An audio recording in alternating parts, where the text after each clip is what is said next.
All right, hey, how you doing? My name is Zane Dill. I'll let my other partner explain themselves. This is Katie here. You can go ahead. Hi, I'm Katie Tyner. Jennifer Stevens. All right, good deal. We're going to get started with it. This is our case study. It's high expectations or unrealistic goals. If you look at step one, identify the problem or problems caused by the case. Students are at an extremely young age to be exploring colleges, in my opinion, and kind of the group opinion. Mr. Stein is very wrong. It's wrong saying the students should explore other schools. And Mr. Stein is questionably right and wrong, not letting the students tour the school. People look at that different ways, but with this study, I think it kind of gets both ways. Look at step two, take stock of varying perspectives. Ms. Sutter can still get the students to tour the school. She presented a problem like with there it not being a tour guide. And so technically she can still give the tour herself. Mr. Stein can be in the right for not letting the students tour. Just because, I mean, you have high school students that have first priority that's actually probably going to that school. And so Mr. Stein kind of has a right to technically say that. High school students need more immediate action for college. If you look at step three, consider possible challenges and opportunities. Students will eventually need qualifications to attend the college. The students need to think of a major in college.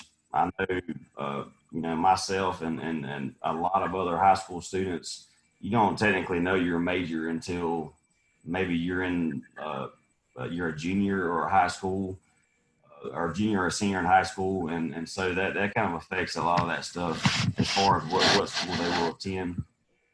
And Miss Sutter could make this into a great program. She can make it into a great program just as far as the students looking into a major they would like to do once they get to college, and doing a lot of other things of that nature. And we'll go to step four. Okay, you can go ahead. Step four is imagine equitable outcomes. So when we look at equitable outcomes, the whole purpose is to make sure that the sixth grade students receive what they need to be successful within the program. So to have this, they're going to need access to information, experiences, and they're going to have the steps that are going to lead them to be prepared to enter the college world. So when we looked at the research, Golnick and Chen talked about a lot of the obstacles that our first generation college students have to overcome. In our job, and part of our job in the middle school and high school time that we have them, is to prepare them for those challenges and help them come up with ways to overcome those to be successful. Next slide, please. Okay. So that leads us to step five, which is to brainstorm immediate term responses. So right now, in the position that Ms. Sutter's in, she could ask to be provided with a map and the tour guide notes that the other tour guides would have, so that she could give her students the things that they need to see while they're on campus.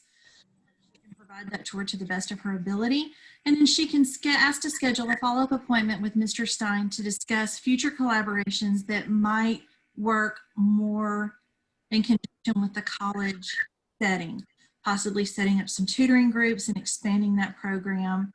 And that way he would see the importance of what she was trying to achieve and allowing her students to enter his college world.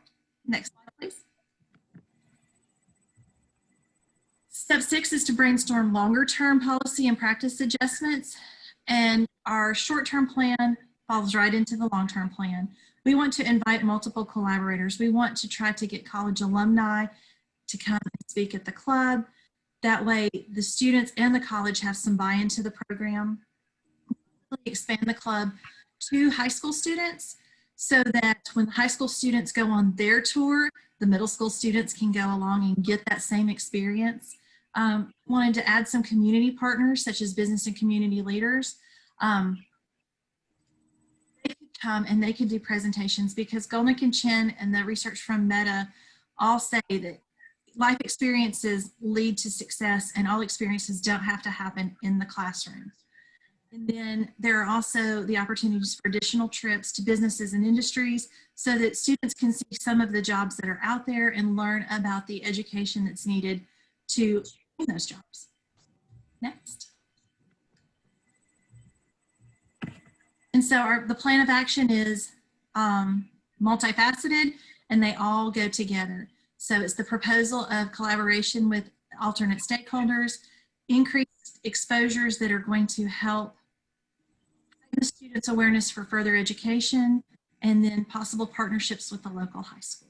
And all of this, we are going to try to give them their experiences that they need so that they can enter the college world and be successful.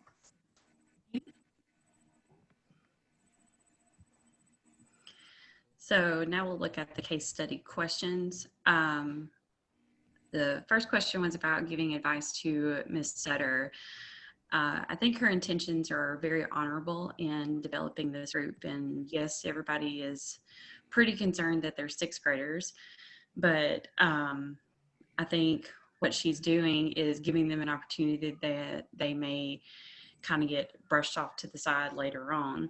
Not intentionally, but sometimes that's how it happens for lower socioeconomic students, even though that's not ever the intention. But my advice to her would be to always believe in your students. Of course, we believe in all of our students, but this particular little group is a group that she can focus wholeheartedly on and seeing them be successful, especially for, you know, them being potentially first generation college students. And she may not ever really understand the fact that she could be the deciding factor between their success in life and high school and past sixth grade. I mean, students remember the teacher that believed in them and taught them to believe in themselves. And so I think that this group is beneficial even just for self-esteem for sixth graders. So the idea of post-secondary options for sixth graders, yes, they're incredibly young, and I teach sixth grade, and they are definitely not thinking about college. Of course, you can ask them what they want to be when they grow up, and most of them can tell you that, but I don't particularly agree because of the fact that the earlier that students are aware of their opportunities, the more likely they are to work towards those goals, especially for students that are potential first generation college students. Students of low socioeconomic status tend to get lost in the process of applying for college unless they are an excellent athlete or a exceptional student academically, but sometimes they just need that extra push from somebody.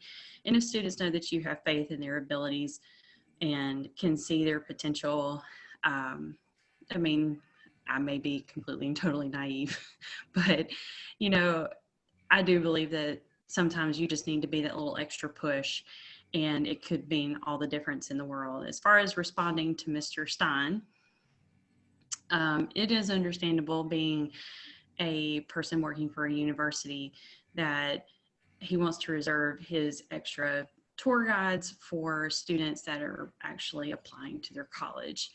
However, he could look at this as an opportunity to make a difference. Like, it's not just because they're sixth graders, or not just because they're not paying the fees to apply or anything, but it would just be nice to show them just for a second how it's like to be treated as being a potential student, so they can have those experiences. And so I think that giving them that opportunity and, you know, explaining to Mr. Stein that it's never too early to have a potential college student, because you never know within the next 6 years or so that these same people would be in the same position as the ones that were waiting on the tour officially. So ultimately, it's about giving equal opportunity to students in any kind of situation that they find themselves in.